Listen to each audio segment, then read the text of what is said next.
Uh, Today's session, we are going to be looking at extremism and Islamophobia and Muslim personal law. Our first speaker is Yussuf Adam, who's a professor emeritus at Eduardo Mondlane University. Over to you, Yussuf. Bismillahirrahmanirrahim. Assalamu alaikum wa rahmatullahi wa barakatuh. I'm speaking about violent extremism in Mozambique, and I'm using this concept of violent extremism just to try to short-circuit all the Islamophobia which exists and starts when the people start to conceptualize this war as Islamist or Islamic terrorism or whatever. So war is war, and it doesn't have anything to do with religious beliefs of those who are involved in it or not. And also the way this story of the war in Mozambique has been told is always one-sided. So I would like to start this talk praying for the 250 imams which have been killed in Mozambique for the last 5 years. There are hundreds probably of mosques, ibadat khanas, which have been burned, but they are never mentioned. At this moment, the situation of the war is the following. For the first time, there have been attacks in southern Cabo Delgado and especially in Nampula province. And it's very horrible because the attack was noticed, news items were run in BBC, Voice of America, all the newspapers in the world practically, because the terrorists, I also don't like to use the term terrorists because there is no war without terror. No one who is involved in a war escapes from using terror because terror is one of the weapons you have in your hand.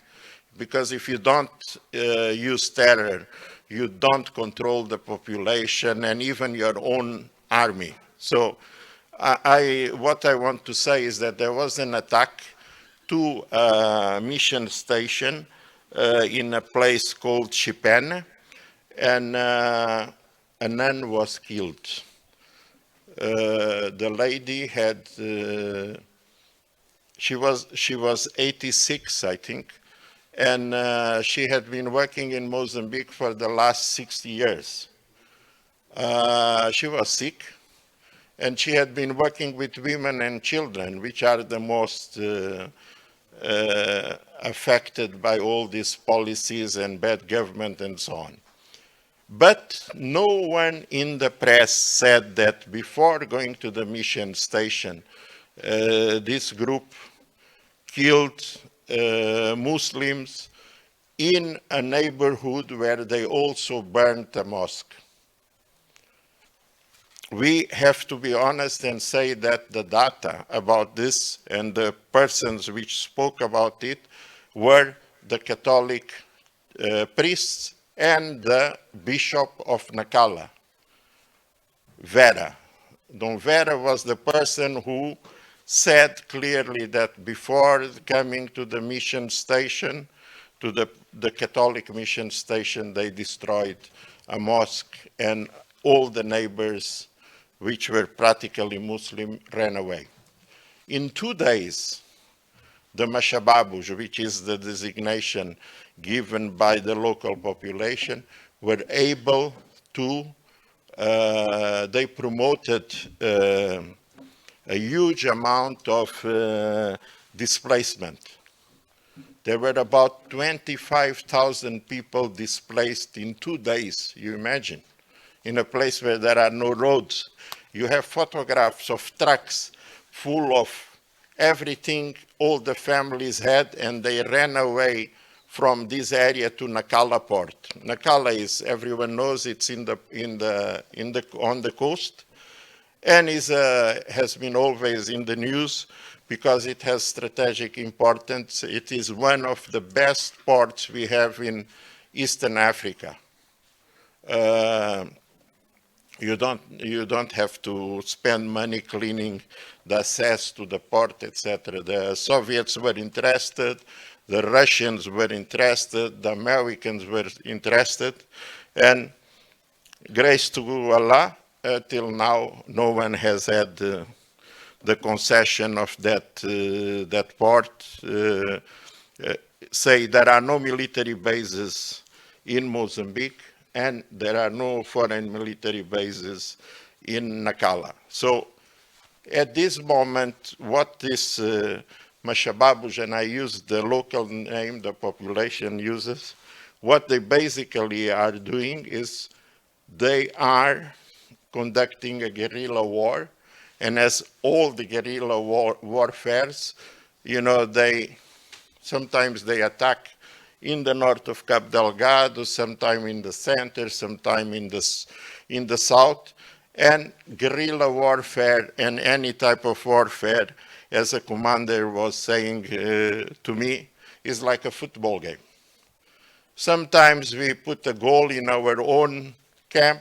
Sometimes we put a goal in the camp of your adversary, and that is war. You kill, you are killed, you try to defend themselves, they try to defend themselves, and then at this moment, in the time of all this technology, the news are rapidly propagated. This attack in Nampula, there were 3 villages attacked in one day practically, and there were probably the Mozambican army was around, but they were not capable of defending or cutting the progression of the insurgents. And why is like that? Because the war is like that. If you have a guerrilla movement, they attack here, then they attack in another side, and then you have all these theories. Now we won, this is happening because the Mozambican government, Samim forces, the Rwandese, etc., they managed to fight and control. Okay, they managed to fight and control the advance of the guerrilla. I think that it's very difficult to control a guerrilla, and I would like to call your attention. I'm going to leave this paper. And if someone wants, I can send a PDF, but you can take it from the site of the ISS Pretoria. ISS is a research institute which is linked to the African Union. There are 4 or 5 authors, and I would like to say that the authors of this text are about 350 people, because everyone, yes, that's the map, but there are 350 people who gave their testimonies, their interviews, and they filled in the questionnaires that we used for analysis.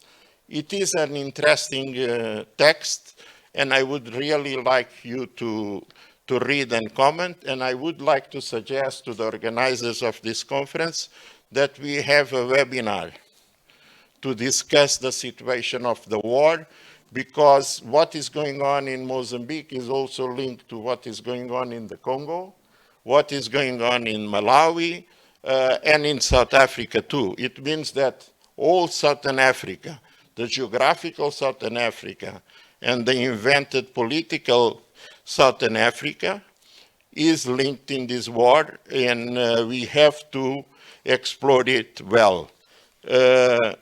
Jazakallah.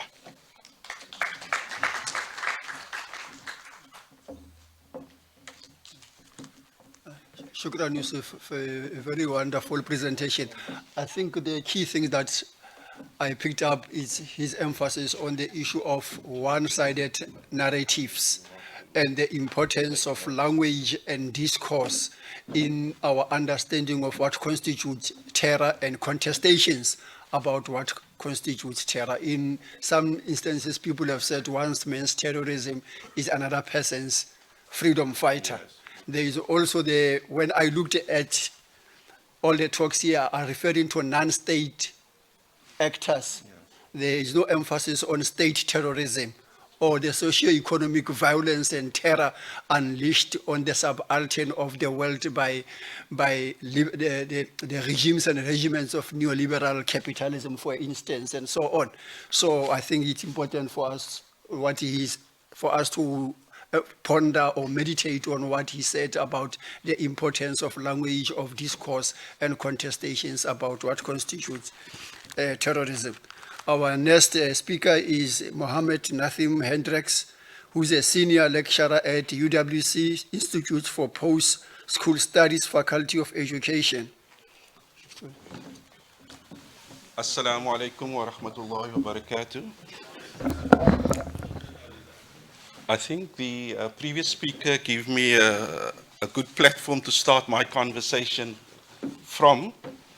I'm interested in think tanks, particularly the think tank that was mentioned, the Institute for Security Studies, and the role that they play in the propagation of the notion that Muslims are integral related to or associated with terrorism. That is my primary intention. Now, sorry, how do I move the slides? Sorry. Oh. Okay.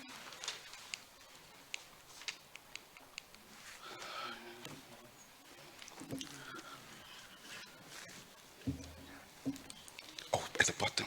Okay. Okay, thanks.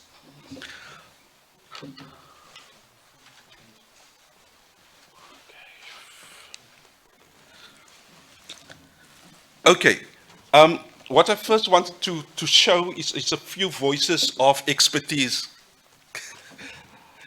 if you can just move this a bit higher. If we look, I want to show that some of the people that are being used to propagate the idea are generally Muslim names we will see will come up. There's a scholar at the Institute for Security Studies, Raisa Kasim Kachalia, and then we have another scholar at Hussein Sooliman. And if we look at what they are saying, we'll note that they are saying, firstly, that the South African Muslims they have almost like an inclination towards terrorism. The second one that in terms of Hussein Sooliman, he's making the same noises. Would, for example, discuss an event in Mali and said that when the Tariq liberation movement, they partook in a struggle to occupy their territory, they said that terrorists has occupied the space and it's now a terrorist enclave. And it's now a space for jihadis. Now, these are the voices of expertise. But these voices are repeated, it's actually a repeat of what is being said in the Western media. So, both of these individuals are housed within what is known as think tanks. Now, think tanks are research institutions. That is how we commonly understand research institute. Now, research institutions, we assume, are institutions that produce credible knowledge. I want to argue, and a number of people will show or support the view, that frequently what comes out of think tanks are ideological knowledge. It has an agenda. And that is what I basically want to show through this presentation. The first thing that we need to look at is what are think tanks? But more importantly, we need to understand how are think tanks funded. Now, all the South African security think tanks are being funded primarily by Western sources, the Oppenheimer family, and USAID. Those are the key funders of the South African security think tanks. And so we'll see that they almost like repeat Western views on the topic of terrorism and extremism. Now, there's another important document we need to have a look at, and that is a document produced by the RAND Institute, the RAND Corporation. Now, the RAND Corporation is the premier think tank in the US that actually set its security policy. And in 2003, there was a paper, or a research paper produced by Bernard. The surname was Bernard. I can't come now to the name. Louise Bernard, that's correct, yeah. And they developed a strategy of how are we, and this is the key idea of the strategy, how are we going to engineer an Islam that conforms to the interests of the West. That was the primary purpose. If you read that, the document is named Civil Democratic Islam, Partners and Strategies. I'm sure a number of you have read that document. The reason I'm using that document is that the first thing that it does is to categorize Muslims into 3 or 4 categories: fundamentalist, extremist, traditionalist, secularist, and modernist. And they then propose that with fundamentalist and extremists, we can't work. The group of people that we need to work with must be modernist, and what we're going to do, we need to fund them, propagate their ideas, and make them popular. That is the strategy that is being produced. Now, what I'm going to want to show is that I can show that Hussein Solomon in particular is almost like verbatimly quoting the work of Louise Bernard and present it as his own without acknowledging that he is using that document. That is one of the things that I want to show. Now, I have a technical limitation with this.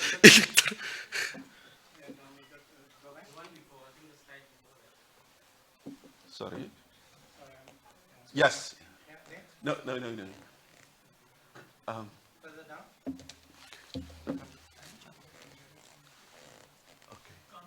No, it's not that. Okay. Okay, no. Okay, no. Okay, you will see it. You will see it in the paper. It's just that I can't come to this point. But just before I continue, if we look at the origins and roots of the South African, if we see the roots of the South African think tanks, we will see all of their roots are either within the apartheid South Africa. Alternatively, their roots are within British imperialism. That is the primary roots of it. And what is very interesting, the co-founder of the Institute of Security Studies was a person that was nurtured and groomed to become a military person in the name of Jackie Salier. He was trained He was trained in that to the point that he occupied a space in the State Security Council. That was the pinnacle of South African security. He then met with the ANC. Immediately after that, he started ISS. Now, my proposal is that was a strategic move away from apartheid, the spaces of apartheid. Similarly, we see what happened at the think tank before that was the South African Institute for the one at Pretoria. No, not racial relations. That one, they were the architects of apartheid security policy, and they then established a new think tank, the Center for International Policy Studies, which was then occupied by Hussein Sooliman. Now, Hussein Sooliman itself is also an interesting character in that later he joined an organization called REMA and became the extremist expert within REMA. Now, REMA, you can follow the heritage straight to the Israeli intelligence agencies. And then he would make certain pronouncements. Interestingly, once when I interviewed him, I asked him about this question, and he said, "Don't believe me what I say, or any expert like myself." What he was suggesting, they are being paid to do certain things. And I can say that was, in fact, he gave me that response in an email. So, I have a few more minutes to speak. So the key point that I want to say in my concluding remarks is that there's a definite attempt to recruit Muslims to do their bidding. And secondly, and we need to be conscious of that fact. The second point is that the people that work within this institution, sometimes they're not aware what they are part of the process and programs that they are involved in. The final point, I think, and I haven't addressed that point, is the idea of extremism. I think there's a problem with the idea of extremism, because if we treat extremism as a psychological profile, then we find problems, because it's difficult to use it as an analytical frame. I think what we must rather do is to look at extremism as social practice. How do people that are involved in what is known as extremist activities, how do they define themselves and their activities? Because if we look at extremism, we can see extremism. Yeah, is it okay? Over? Thank you very much.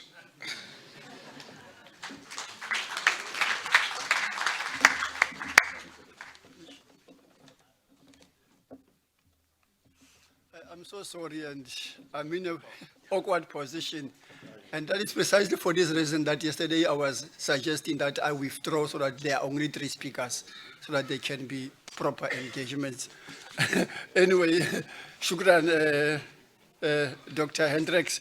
I think the takeaway for me is where he is emphasizing the appropriation and utilization of supposedly expert scholarly voices as mouthpieces of mainstream agenda that seeks to equate terrorism with Muslims, and the fact that more often than not, people who have some kind of Muslim identity are used as a proxy, but at the end of the day, they mimic the neocon voices that seeks to present Islam in particular ways. I think that is what is important. And also the historical fact about the genesis of some of the think tanks, that they are traced to apartheid South Africa, and some of them can be traced to the British colonial legacy.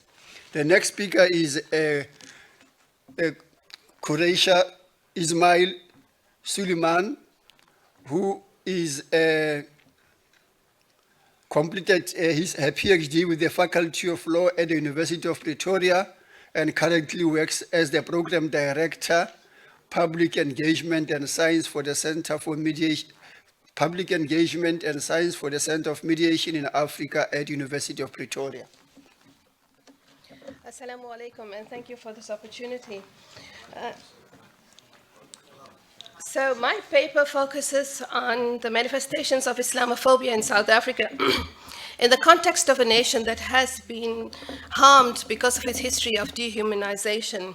If you look at most Muslim identity, which is very similar to black identities, today it constitutes one of the most prominent markers of inferiority below the line of the human. And it is here that we see the attack on the intellect. This is, of course, an ideological work in the sense that there is an uncritical acceptance of the superiority or inferiority dichotomy, which is essential to strengthening Western hegemony, especially in South Africa, and in the construction of the other. So what we're doing, but is basically happening with the whole template of Islamophobia, is that there is this creating of another being or another human, which is less, you're inferior, you're below the line of the human, and so you're dehumanized, but more specifically, you're targeted in the dehumanization, that you're portrayed as evil, as backward, as unprogressive, as uncivilized, etc., with a very specific intention behind that dehumanization. So, if you want to put it in the South African context, I'm sure many of you will remember the whole notion of Swat Khafar that happened during the apartheid years. And this is what has happened with regards Islamophobia as well in terms of identifying Muslims. Now, much of the research on Islamophobia looks at Islamophobia as a form of racism, and it manifests as a particular racist discourse. But Islamophobia, I argue, is both racism and Islamophobia is war. When I say that, speak of Islamophobia as racism, I'm not limiting racism to color, because racism, if you take it beyond its narrow constraints and definitions of racism of color, you can have racism in terms of ethnicity, in terms of identity, in terms of culture, in terms of religion, etc. So it is using different racial markers. For example, black people and Muslim people are considered as those below the line of the human. And of course, in the case of Muslims, the religion is used as a marker to put us below the line, that we are subhuman. And in terms of black people, it is color that puts them below the marker. So this entire history has surfaced from around about the 15th century, where you had a Christian-centric religious hierarchy in the world system, and it has produced this entire system of making people inferior. So you either Muslims, and you said Muslims and Jews had the wrong religion. You either black people, because you said that they had no religion, so they were soulless, they were savage, and they were barbaric. Islamophobia is war, I argue then. This definition of Islamophobia as a governmentality, I will come to it in the description of Islamophobia in South Africa. But prior to that, I just want to state that if you look at Islamophobia as war, as a continuation of war, it has, we take it in the terms of a definition of Clausewitz's framework. I look at it where he says that war is a true chameleon, and he looks at how war then changes and adapts according to different political and socio-economic conditions. You look at the three elements of war where you generate, where you look at the whole perspective of violence, and this violence is generally created amongst the people. And in terms of Islamophobia, and even in terms of Swat Khafar, what happened was the population was driven into this frenzy of an extreme hatred towards a people. So you begin to hate people, you consider an enmity towards them. Then the second principle refers to the creativity of the strategist, which is a free activity of the soul, and he attributes this to the generals, but today you can refer to it in terms of the military-industrial complex, where people are working actively to push for war, and the drum beats of war are continuously beating in order to get ahead, to make profit, because war generally is about money, lots of it, and people who engage in war are more driven to a continuation of war, never interested in seeking peace. And then the third definition that Clausewitz, or the first level, that the third element that he speaks about, is the subordinate nature of a political tool where it belongs purely to reason. He categorizes war and the initiating of war as an instrument of government for a very particular political goal. And I mean, I don't have to convince you about this. If you look at all the major wars in the last decade, committed and perpetuated concentrated in Muslim majority, resource-rich countries. It's always been about that. The next definition of Islamophobia that I am looking at is the racialized governmentality, but important things that I would like you to look at is terms of it is a series of interventions and classifications that are used to undermine the Muslim identity. It is also about regulating and disciplining Muslims, but ultimately it is rather something that is very political. Now, if you look at this definition, look at how interventions and classifications affect the well-being of Muslims, how Muslims are regulated and disciplined. All of these are essential for the political end game. In terms of Islamophobia in South Africa, in comparison, I look at it as Islamophobia and Afrophobia. And you look at the apartheid ideology and Islamophobia, these are both produced on the same binaries. So you have black, white, superior, inferior, barbaric, savage, progressive, backward, democratic, undemocratic. Take this, you'll put it in the category referring to Muslims, it matches. Put it into the category of black people, it matches. So you can see it's the same template. In the case of Muslims, and in terms of Swat Khofar, religion was used to identify these categories and responses. Go back to the Dutch Reformed Church in 1921, and you look at the studies there, and you will see that the question of race was framed as a native problem. And just to bring it back to the language which Prof. Yussuf spoke about earlier, and also Hendricks, look at how everything that has related to the subhuman is framed as a problem. It's the native problem, the black problem, the Palestinian problem, the refugee problem, the migrant problem. In each case, the way it is phrased, it makes you look as if literally we are the problem and the West is, the savior that has come there, not the other way around, that this has been created by the West. So how does this ideology work? It works on dehumanizing people. If you look at the soldier in Iraq, he said he didn't think of Iraqi civilians as humans. This is after he and his teammates, they raped this girl, burnt her family, etc. There's gruesome evidence of all of this. Let's come now finally to Islamophobia in South Africa. If you look at the transition from apartheid to a democratic dispensation, with this transference, there came a memory of the harms resulting from discrimination and dehumanization.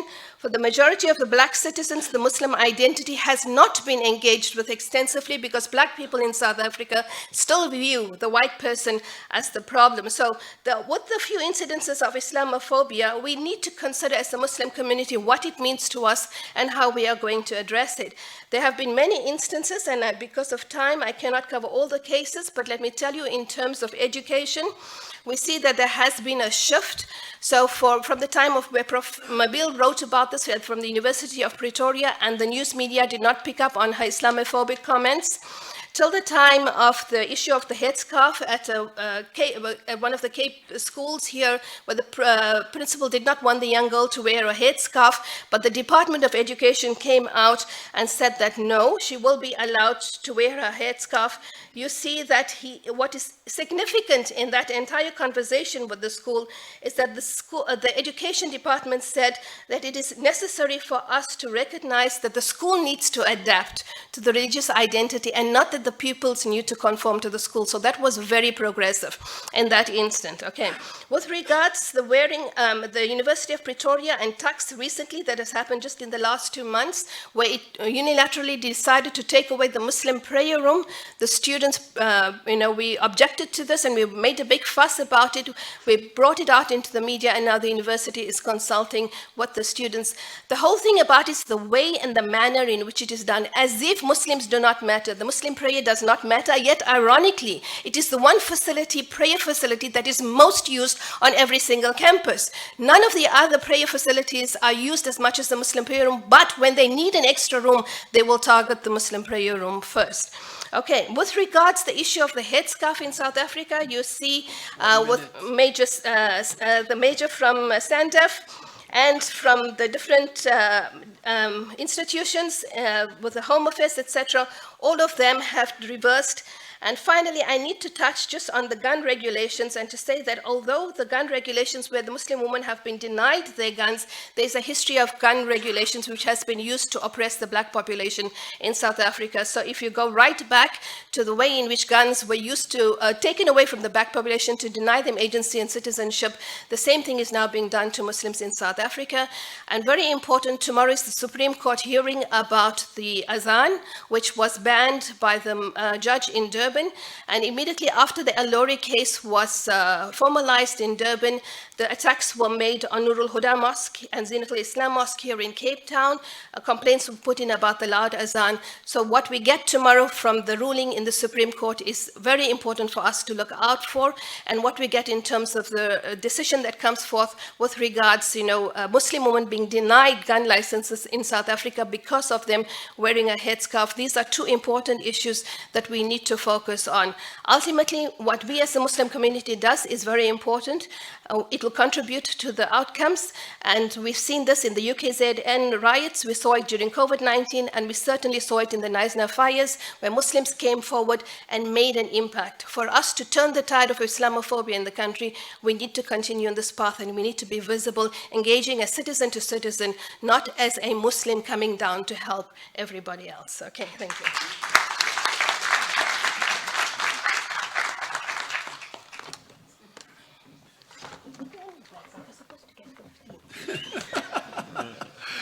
Shukran, Dr. Quraysha Sooliman.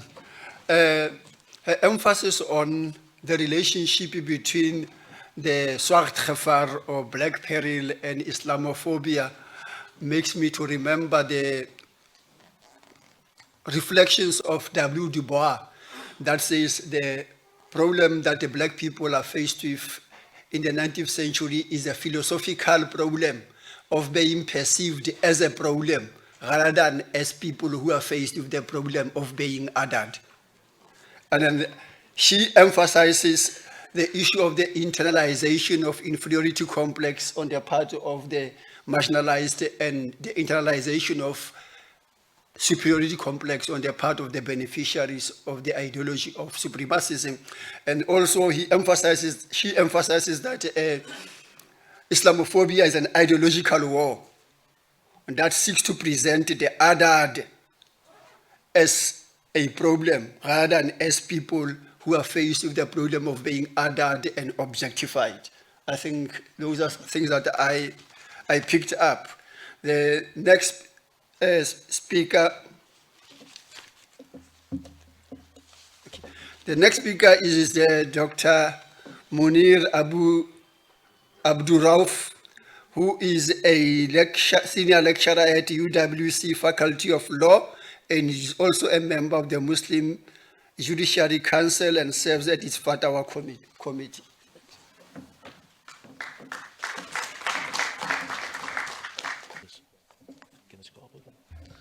السلام عليكم ورحمة الله وبركاته. رب اشرح لي صدري ويسر لي أمري واحلل عقدة من لساني يفقهوا قولي. Inshallah, my presentation is based on the challenges faced by Islamic institutions when preserving the Islamic identity within the South African constitutional democracy, a case study on the fatwa issued by the Muslim Judicial Council, SA. The presentation will be presented by myself as well as by Sheikh Ismail Mohamed, so we will be sharing the time. I'll be looking at the context of the fatwa, whereby Sheikh Ismail will be looking at the constitutionality of the fatwa. Now, as introduction, we find that South Africa's unique history gave birth to a diverse nation in 1994. A nation proudly preserved or referred to as a rainbow nation. This is because of the multitude of races, ethnicities, colors, and religions that make up this nation. In order to build a nation into a people that would forge a new identity as one single people in the full glory of every nuance that constitutes it, Nelson Mandela, the former president, and his partners crafted a constitution to ensure a place for all who live in South Africa. The Constitution ensures that we shall always be both united and diverse, not one or the other, but both. At times we lose our way in our zeal to cement our own local or location in the foundation of this nation. We nudge our brothers and sisters from their nest. Our Constitution, often described as amongst the best in the world, is designed to shine in a guiding light in these moments of darkness so that we may see our way back to the Rainbow Nation. Now, firstly, the Muslim Judicial Council, based in the Western Cape, has issued a fatwa on the 4th of July 2022 concerning Islam and homosexuality. The fatwa states that the primary sources of Islamic law unequivocally prohibit same-sex actions and by extension same-sex marriages. The fatwa further states that persons who contest this ruling has rejected the laws of Allah and have taken themselves out of the fold of Islam. It is stated that the local gay imam in the Western Cape has been quoted in a local newspaper that he felt sore after the Muslim Judicial Council this week issued a fatwa condemning a gay lifestyle for followers of Islam. It is noted that this type of situation could be problematic in the instance where a gay imam challenges the right of an Islamic institution to issue a fatwa based on constitutional provisions that prohibit hate speech. The challenge must, however, be considered and based on constitutional provisions entrenched with the right to Islamic institutions to issue fatwas based on freedom of expression, that is Section 18 of the Constitution, or Section 16 of the Constitution, in this regard. Now, the MJC, the Fatwa Committee, as well as the fatwa will be looked at in this presentation. Firstly, the Muslim Judicial Council and the fatwa. Now, the MJC's fatwa outlines the view that Islam's sources of law, the position of homosexuality and its conduct, it also refers to Islam's position on those persons who deny homosexuality and that it is a sin under Islamic law. The fatwa urges Muslims to be good towards the LGBTQIA+ community. The language and tone of the fatwa is soft and of love and tolerance. It could be said that the fatwa is a document for Muslims, for Muslim edification. Now, the Muslim Judicial Council SA fatwa inter alia states that its fatwa that Islam prohibits same-sex conduct includes same-sex marriages. It states that same-sex conduct is among a category of sins in Islam that is absolute and categorical, and that Muslims who deny that such conduct are sins in Islam have such denial apostatized from Islam. The fatwa also states that a Muslim who has same-sex desires but denies that same-sex conduct is a sin in Islam has not apostatized from Islam. It states that Muslims should show good conduct to those Muslims who may have same-sex tendencies but who are not engaged in same-sex conduct, as well as those persons who are not Muslims who identify as part of the LGBTQIA+ community. The MJC fatwa states that Muslims have a right and a duty to teach their children the rulings of Islam and to protect them from the teachings which are anti-ethical to Islam. The paper then looks at the overview of the Muslim Judicial Council Fatwa Committee. And it states that the MJC Fatwa Committee is an association of Muslim scholars of various Islamic sciences, including the theology of Islam and the laws of Islam. The MJC was established in 1945. Among the many functions are the issuing of fatwas from the Fatwa Committee. A fatwa is a non-binding legal ruling in Islamic law. Many thousands of fatwas are given every day around the world. The MJC SA has been issuing fatwas for as long as they have been in existence.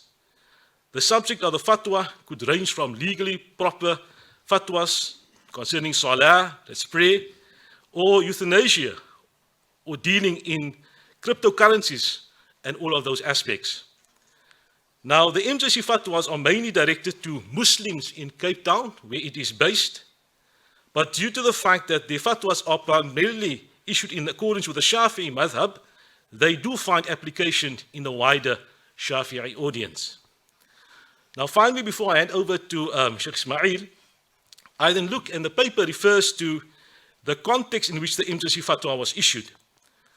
Now, Cape Town is regarded as the gay capital of Africa and is the most popular LGBTQI+ tourist destination in South Africa.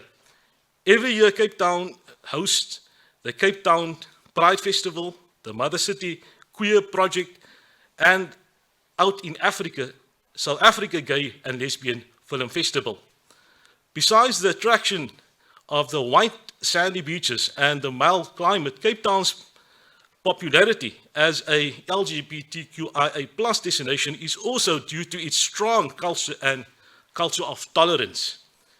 June has been declared by various United States presidents as the LGBTQI+ Pride Month. During this month, the community and activists are heightened. It should be noted that many Muslims participate in these activities. It is submitted in this paper that South African Muslims have always believed that Islam prohibits homosexual conduct. Because of the increased occupation of gay persons, some in the public spaces, particularly young and new Muslims, have become confused and unsure as to what Islamic ruling is with regard to homosexuality. It is against this background that the MJCSA Fatwa Committee issued the fatwa on 4 July 2022. And inshallah, I think on that point, I will now hand over to my colleague Sheikh Ismail.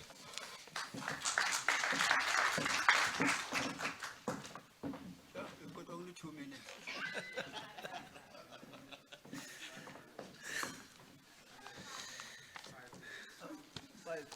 Five minutes.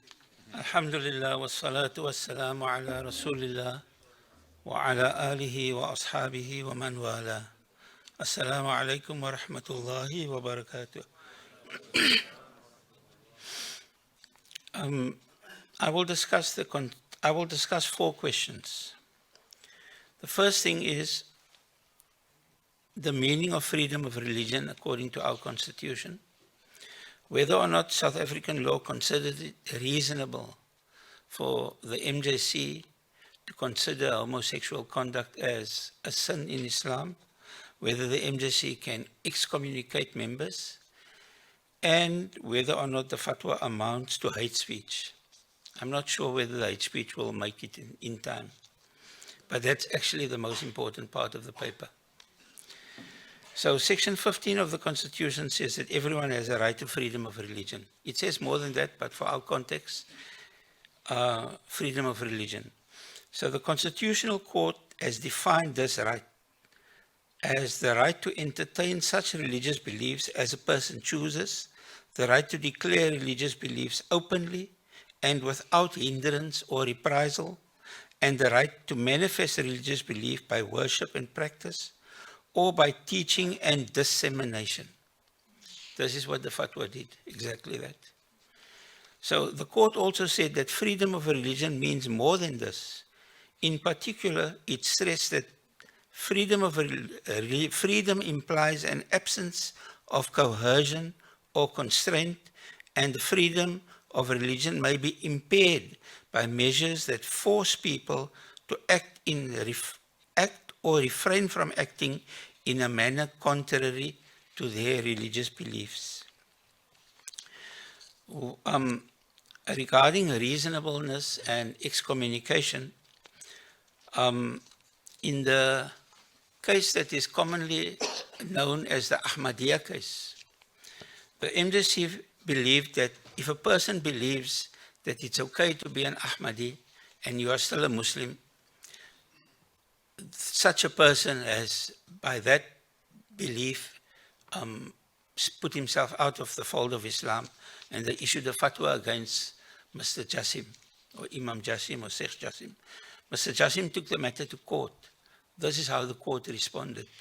The court said, one cannot deny the right of those who are legitimately charged with the protection of the Muslim faith to seek to safeguard what they consider to be the fundamental and critical tenets of their faith, and to excommunicate someone whose convictions and beliefs are in opposition to or not in conformity with those principles.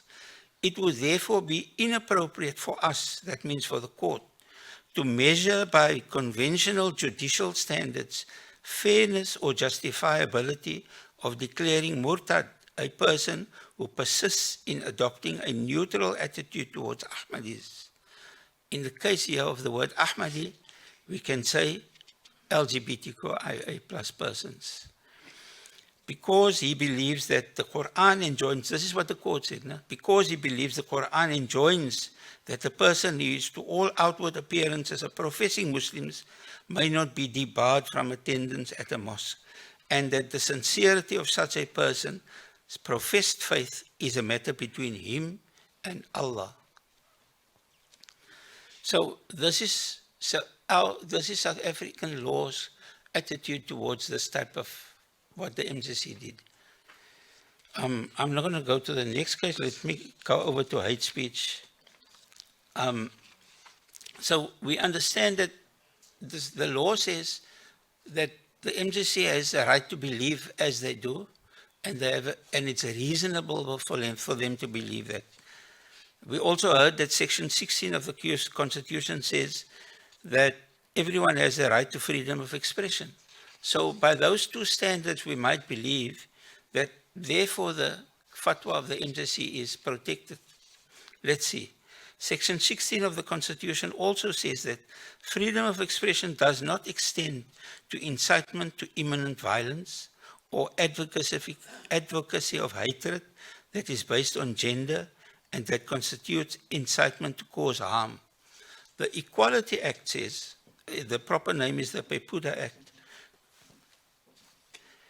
no person may publish, propagate, advocate, or communicate words based on one or more of the prohibited grounds. Okay, let me just give the answer to this question. Restricting expression because it may offend or hurt feelings does not give sufficient weight to the role that freedom of expression plays in individual self-fulfillment, the search for truth, and unfettered political discourse. Prohibiting any representation, that is an expression, which ridicules, belittles, or otherwise affronts the dignity of protected groups could capture a great deal of expression, which, while offensive to most people, falls short of exposing its target group to the extreme detestation and vilification which risks provoking discriminatory activities against that group. Rather than being tailored to meet the particular requirements, such a broad prohibition would impair freedom of expression in a significant way. I just want to ask you this question. Muslims believe that Jesus is not God, but the belief that Jesus is God is essential to Christians. Absolutely essential. Without that belief, not all Christians, without that belief, there is no Christianity. But yet they don't say that's hate speech. It's unconstitutional. Jews don't say, or Muslims don't say, because Jews and Christians don't believe that Muhammad is a prophet. Therefore, that is unconstitutional hate speech. And yet, the existence of Muhammad in our lives is absolutely essential. Without Muhammad, there is no Islam. So how come this falls exactly the same thing? How come this? Why this? Why is this such a big thing? Isn't it the same thing? Jazakallah khair. Shukran, Sheikh. Our next speaker is Hafssa El-Bouhamouchi, who is a PhD candidate in the studies of religion at Germany's University of Osnabrück. I hope I...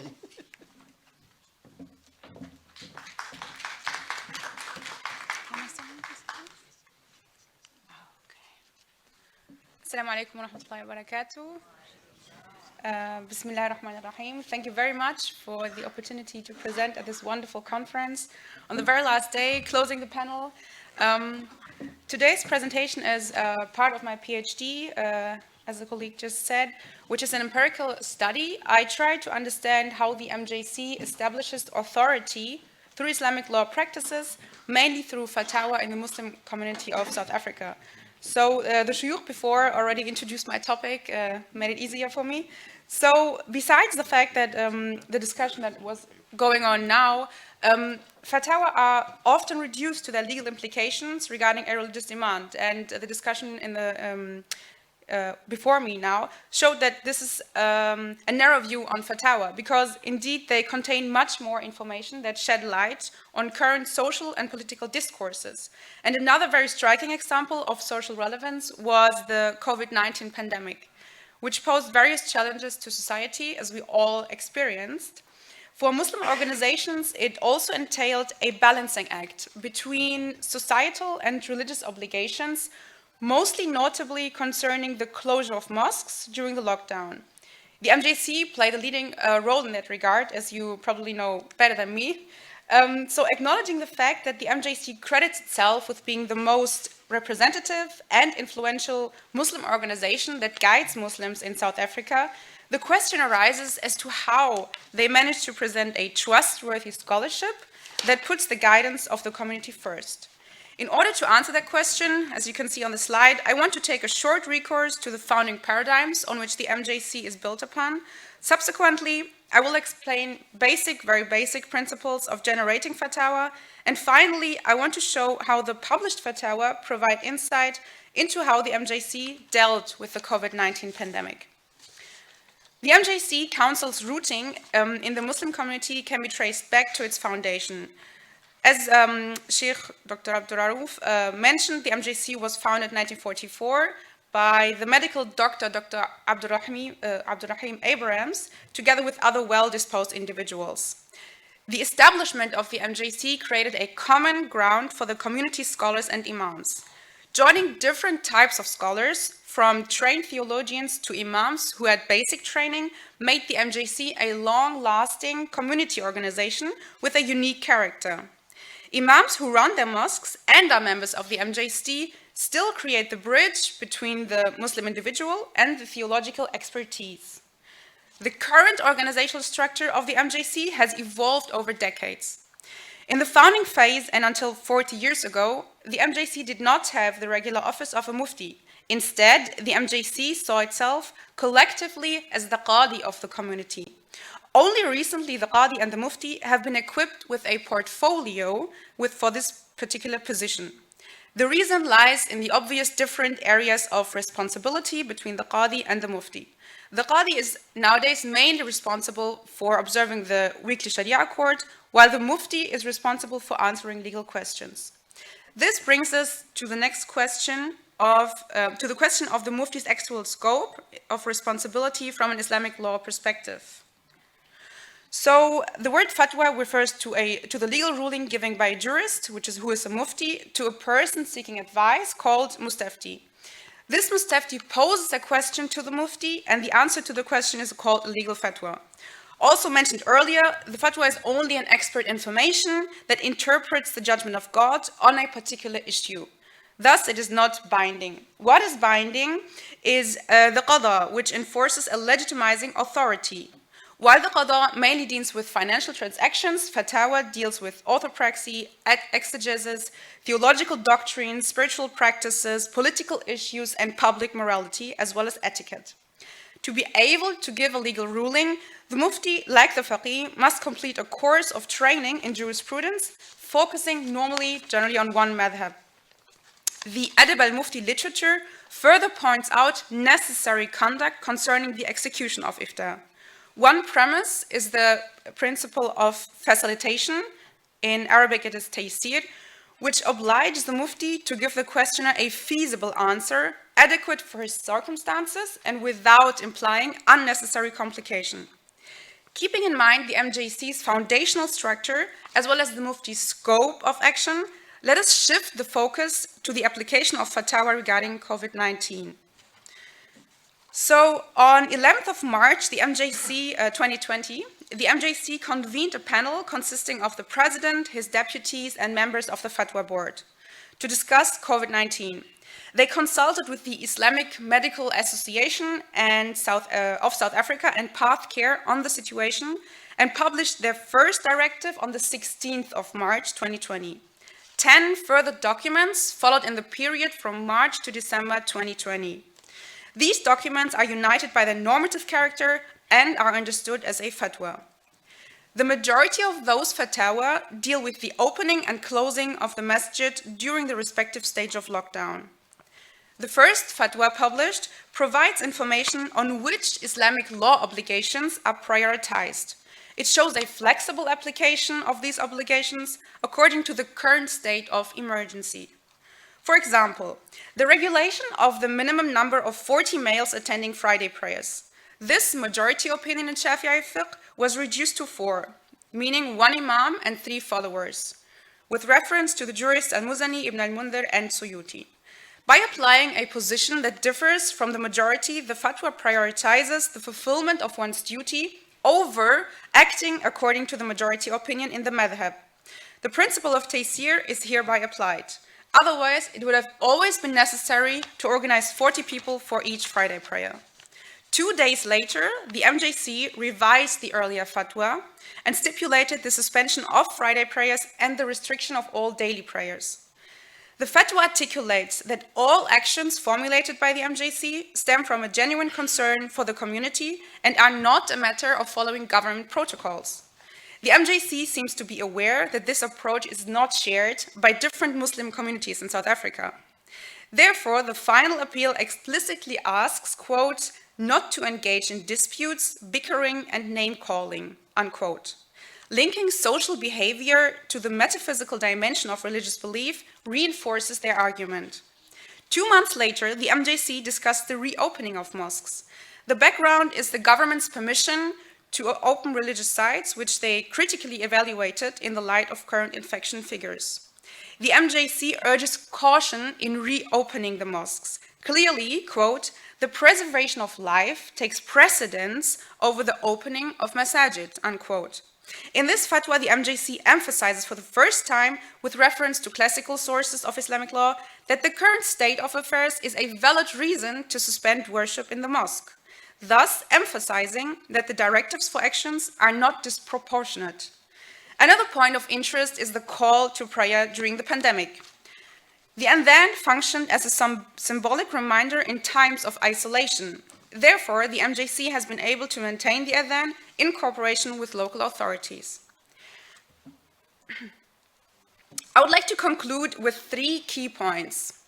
3 key points that make up the MJC's success in regulating the pandemic through Islamic law practices.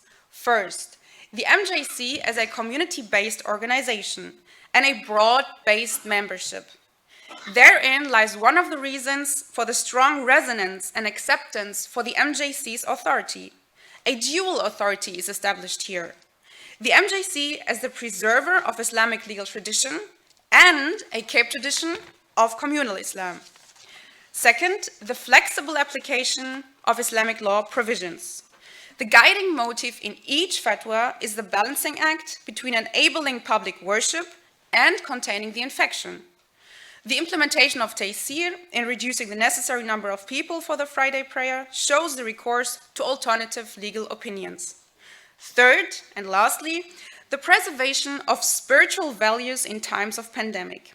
In its self-understanding, the MJC guides Muslims in South Africa not only practically, but spiritually.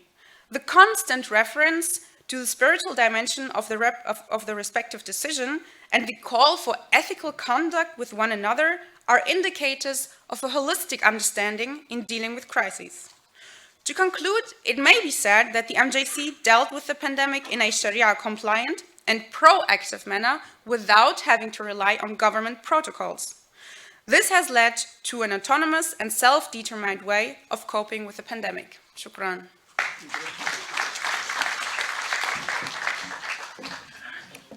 Shukran. I think the takeaway is the emphasis on social relevance and the whole idea of balancing act between societal needs and religious obligation, and the fact that the enlistment of expert opinion in taking the decisions and the focus on prioritizing the welfare and well-being of community and the preservation of life, and the notion of a tafsir that constitutes to alternative ways of interpreting informed by the contextual situation. We're going to open, how many minutes? We have 15 minutes.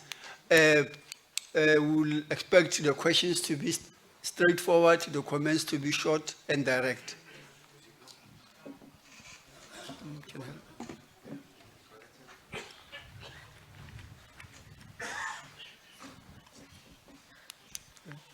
Thank you very much for the presentations. I was wondering if we could get a copy of Mr. Hendricks' presentation or his paper, because it was very helpful. Unfortunately, we couldn't listen to half of his presentation.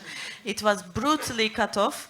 So please make sure we make use of his ideas about think tanks. Thank you.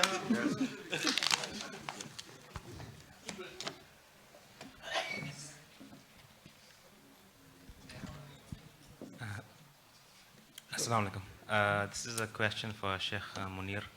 I just want to know Sheikh's thoughts on the argument that the fatwa was problematic, or it is problematic to remove Muslims from the faith based on their understanding of a fiqh matter in light of the existing apostasy law. So, for example, we had a talk recently at UCT where the Sheikh said that if you don't believe that fasting is wajib, not if you don't fast, if you don't believe fasting is wajib, you're not a Muslim. And the implication of that is you have to be killed. Now, ulama often explain that away by saying, okay, it's only in Islamic state. But I mean, that condition wouldn't necessarily be in any of our primary sources and could be understood another way.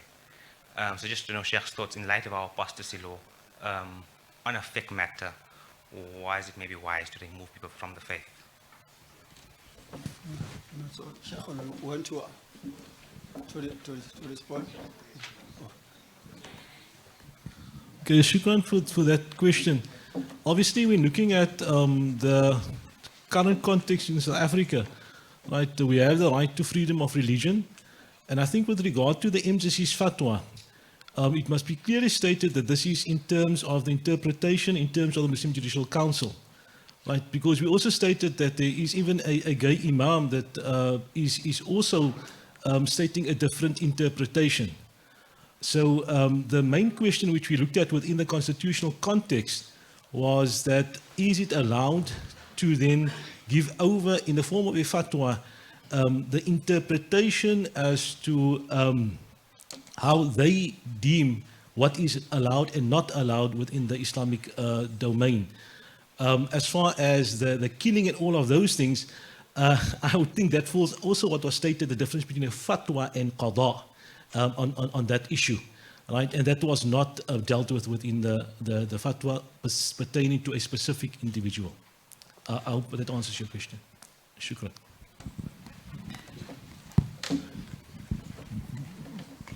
Bismillahirrahmanirrahim, and good morning. Thank you very much for your presentations. I have just one comment and maybe one question.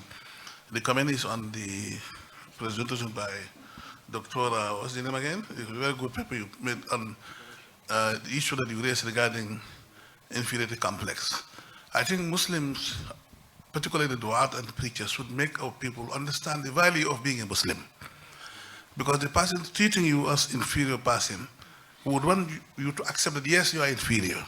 But if you understand the quality of being a Muslim, the quality of having genuine iman in Allah, who you are, you don't care, you don't give a damn to it.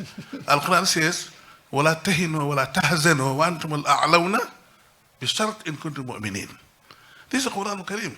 It's not a verdict of a court, a verdict of a lawmaker or a parliament. Allah says, وَلَا تَهِنُوا وَلَا تَحْزَنُوا وَأَنْتُمُ الْأَعْلَوْنَ إِن كُنتُم مُؤْمِنِينَ. If you believe in Allah, why should you feel inferior? Why should you feel sad or small among the people? You are superior. Allah says this, provided that you have iman in Allah.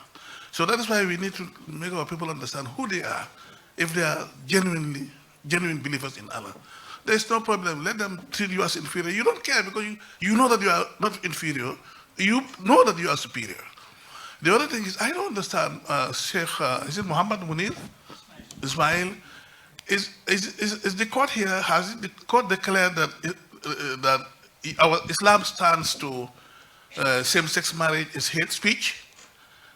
Because we understand, they all understand the meaning of freedom of expression, freedom of religion, include the right of a group of a particular religion to defend, to preach, to teach, propagate the religion within the teachings of that religion. This is standard principle across the board. So why would they describe our stance to same-sex marriage as hate speech? I don't understand. How was it? Where was it substantiated? And how they justify this? For the case of the Ahmadiyya, I hope you don't have a problem because this matter was settled by the Supreme Court of Pakistan several decades ago. I'm sure you have the judgment of the Supreme Court of Pakistan on who the Ahmadiyyas are. But then one thing we need to understand, because I work on the government that banned homosexuality. Homosexuality, lesbianism, or same-sex marriage is the most heavily fortified and protected immoral behavior across the globe by a syndicate of people from different nationalities, different interest groups. They will do everything humanly possible to eliminate you if you want to even discourage this behavior. So we must be conscious of that as du'at or preachers. So I'm going to plead that comment, brief, question, straight to the point. We've got a hand there. We have a hand here. 2 hands that side, 1 here. 2 hands this side. Assalamu alaikum. For the response. Okay, let's listen to the response first. Please, in order for us to equally share the platform, let the comments be brief. Jazakallahu khairan. Unfortunately, because of time, I wasn't able to be clear enough. But it is not South African law's position that for the MJC or Muslims in general to believe that homosexuality is a sin is hate speech. It is also not South African law's position to believe that homosexuality is a sin and to propagate that is hate speech. It's only when the speech gets to a certain level of intensity. Unfortunately, I couldn't go into all of that because of time. When you invite people to hurt other people, then it becomes hate speech. The fatwa doesn't even go near that.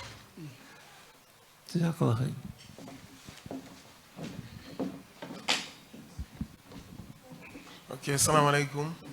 My name is Joseph from Balaka, University of KwaZulu-Natal. My question goes to Professor Adam. You have talked much on terrorism. May you expand more on what is going on in Malawi on the issue of terrorism, because you have repeated it, please?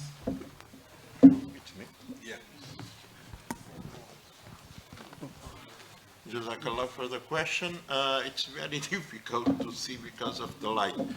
But as far as the evidence I have is that the Mashababus have been using Malawi as a base without doing much military activities there. But all this neighborhood of Mozambique, say Malawi, Zimbabwe, Tanzania, is some kind of rear bases which they use to enter and get out, etc. As they are guerrillas. When they are caught, they are caught. When they are not caught, they are not caught. And there is also a big liaison with the Congo. IDF, or ADF as you say, ADF is very present, at least in the discourses. And what I should say is also, is that Muslims in Mozambique have been involved in war in many other countries. From the 80s, there was an immigration of Muslims to combat in Somalia. They even went to Afghanistan, where they fought together with the Americans against the Soviets. And that is something against the Russians. That is something which is very important in a country whose government had the Russian, and also still today has the Russian as allies. How many people went? I don't know. What happened to them? The only evidence I have collected is that there was a Muslim man from Musimba who went to combat in Somalia. He died, and then all his belongings were sent to his families. He had 3 wives in Musimba and another wife in Angosh. I managed to track their friends, the friends of this man, and they told me, oh yes, we were friends, but I don't know anything about his military and political activities. Clearly, the source didn't want to say about it.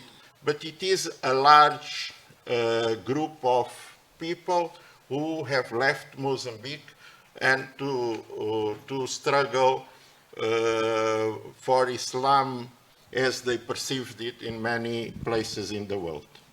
Thank you. Thank you. Unfortunately, we'll only do the names the hands that we have already recognized. Those that we had already recognized will end there. Yeah.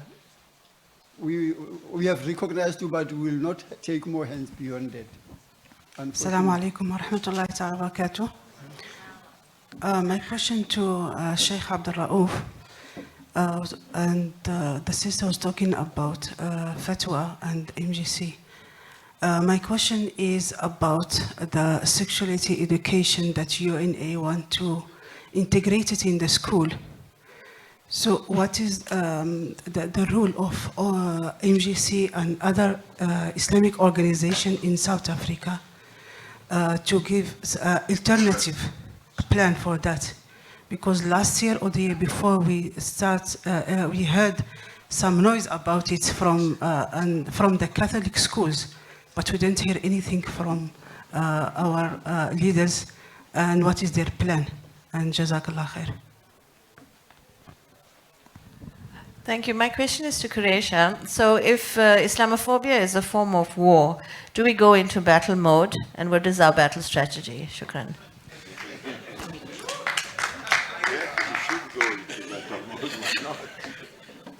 Maybe and the strategy is to throw light on it. Yes. Battle mode to... Shukran to the question concerning the position of the Muslim Judicial Council and regarding the education. The Muslim Judicial Council has recently also established a different department to do with education, headed by the second Deputy President. And they are basically, and that committee has also a number of academics and those in the field of education, and they are currently also engaging with government in this regard. It might not be that much in the media, but I think that is something which should also be done. But to answer your question, yes, there is a specific department in the MJC dealing with such matters. Shukran. Hoping to answer the question. So, Lubna, yes, I think it would be unwise of us to bury our heads in the sand. We need to be prepared at all times. Islamophobia is certainly a very dangerous tool that has been used to basically dehumanize the community, and you can see it's very systematic and very targeted. The 2 cases in South Africa, for instance, now, which we need to watch, is the El-Lori case, which is on the Azan as a noise nuisance. That is being heard in the Supreme Court tomorrow, and we have to see how the legal matters unfold with regards issuing gun licenses to Muslim women. If we pretend that everything is fine, and although the South African courts have stood in terms of religious freedom and have supported us, so basically Islamophobia is not as rife in South Africa as it is in other countries, we are going to fall on the back foot. So yes, I think we need to go into battle mode. We need to be alert at all times. And Muslims have to actively work as citizens of this country to show basically who we are. And as the gentleman said, by default, I am a Muslim, so I recognize the tenets of Islam within myself, and I portray myself through those particular tenets. Yes, definitely whatever you do, don't get complacent about it and think that it's not happening in South Africa. It can get very bad if we basically fall asleep and we do not address these issues. So, unfortunately, I'm at the point where my anarchism won't work. My timekeeper is telling me it's over. So by nature, I'm an anarchist. I would have allowed it to go forever, but unfortunately.